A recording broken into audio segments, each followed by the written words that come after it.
अरे का ये भौजी आज होली नु ह अभी तक तू सुतले बाड़ू बताव 10 बज गई कब निकलबू बहरी ए भौजी आवा जल्दी।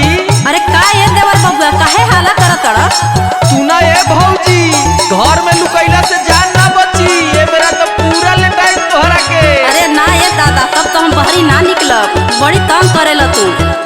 बड़ी हॉट लागेलू अखरोट लागेलू आइटम वेटिंग वाला नहीं स्पॉट लागेलू।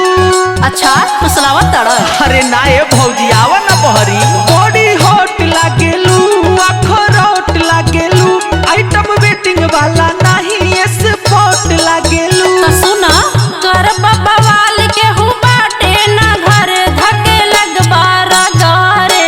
अरे ना ए भौजी देवरू मन एही से डरे ए देवरू के हु बाटे ना घरे।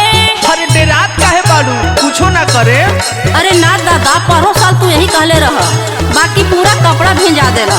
हे भौजी सुना ना होली में देवरा के दिल तोड़ देबू बताओ कपड़ा भीजे साता ना डेरा तारू होली ना हो भौजी आवा बहरी। सुना तू जाइबा कि ना यहाँ से? देवरू है इतना ना मान बहतावा अच्छा? रंगवा या बिरिया हिसाब से लगावा। ए भौजी तनी से लगा लेबे दो। अरे अरे ये गोबर माटी हटाइबा कि ना?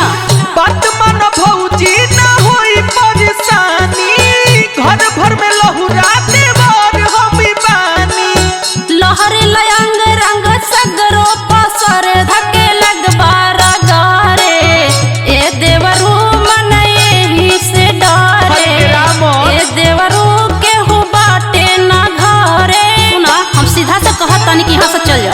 हे भौजी खिसिया मत ज्यादा कहा कुछ कहतानी बस थोड़ा सा गाल में अबीर लगा के चल जाए। सुना तोहर सब चाल हम बुझत तानी ई जो लइकन के टोली लेके आइल बड़ा ना कौनो दाल ना गली। ए भाई भौजी तो मानते नहीं खीतन घेर तो होने से जनतानी बंधन के हवा सरदार हो बनलो इज्जतिया तू देबा उघार हो।